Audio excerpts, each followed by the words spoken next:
India could have doubts about Russian 5th-gen fighter buy. India could be about to re-examine its decision to acquire 5th-generation fighters from Russia, after the Indian Air Force, IAF, produced a report questioning the reasoning behind the program. A number of Russian media reports in late October stated that India will decide not to press forward with participation in the 5th-generation fighter aircraft, FGFA, program.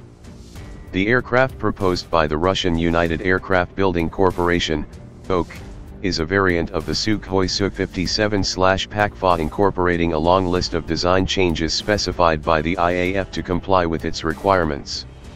Both Russian print and online media and Echo Moskvy radio reported that the official IAF report has criticized the concept of continuing with the program. Among other findings, it states that the Su-57 design is compromised by being based on obsolescent technology. There are also questions about the overall cost of the program, since India would be required to commit some $6.7 billion to proceed to the next phase. The overall assessment of the IAF report is that the FGFA would never be an aircraft in the class of the US Lockheed Martin F-35 and that the maintenance costs would be prohibitively high. One of the chief concerns with regard to maintenance is that the engine currently flown in the Su-57 is the Saturn 117S/AL-41F1 design. The Indian report criticizes the engine for being too expensive to operate as it is not a modular design. Comparisons with F-35. For their part, Russian industry officials said this is not a credible position and this engine issue is a long-running Indian complaint. IAF used the same rationale several years ago to exclude the Mikoyan MiG-35 from the MMRCA competition before the final down select. The other Russian response is that the long-promised follow-on, 5th-generation engine for the Su-57, referred to as ISDALI 129/engine No 30, was to be flown in one of the Su-57 prototypes before the end of this year. This engine is supposed to weigh significantly less, operate at higher fuel efficiency and have fewer moving parts, but details about its true status remain sparse. Russian military technology commentators also state that the Indian assessment of the F-35 as a superior aircraft is not an honest one and that its initial design requirements have compromised its performance characteristics. The main focus in creating the F-35 was made on the basis of two main requirements, short takeoff and landing, as well as the stealth technology. The first aspect makes the plane a single-engine aircraft that can actually take off and land vertically on a short airstrip. The stealth technology degrades flight quality and provides for a number of other restrictions, said Alexei Leonkov, from the Russian military publication Arsenal of the Fatherland. If we compare the performance and combat capabilities of the F-35 and Su-57, the Su-57 leaves the US aircraft considerably behind, he claimed. Ownership costs. Indian aerospace specialists maintain that, performance issues aside, there is a larger concern within the MOD that the FGFA program could turn out to become another sinkhole of money greater than the 1990-era Su-30 Mki.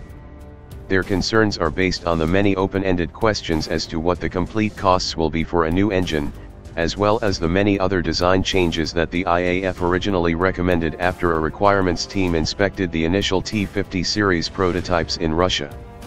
The public understanding of the program in India is also not complete, say some of the same specialists. The 36 Dassault Rafales that India procured after the demise of the MMRCA program had a total cost of $9 billion. The commitment that Russia is asking for on the Su-57 is $6.7 billion, for a program that will produce around 130 aircraft, explained one Indian military aerospace analyst.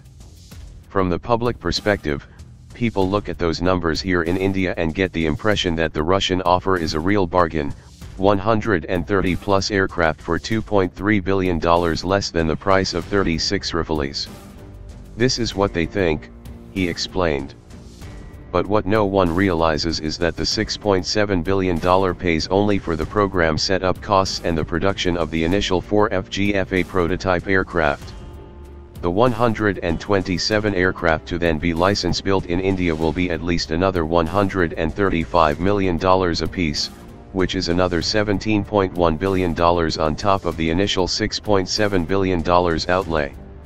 The final numbers put the per unit cost of the Sukhoi-57 at $183 million compared with $250 million for the Rafale, although the same Indian analysts suggest those comparisons are not apples for apples. There are additional costs for weapons systems and other infrastructure expenses that are not folded into the estimate for the Sukhoi-57.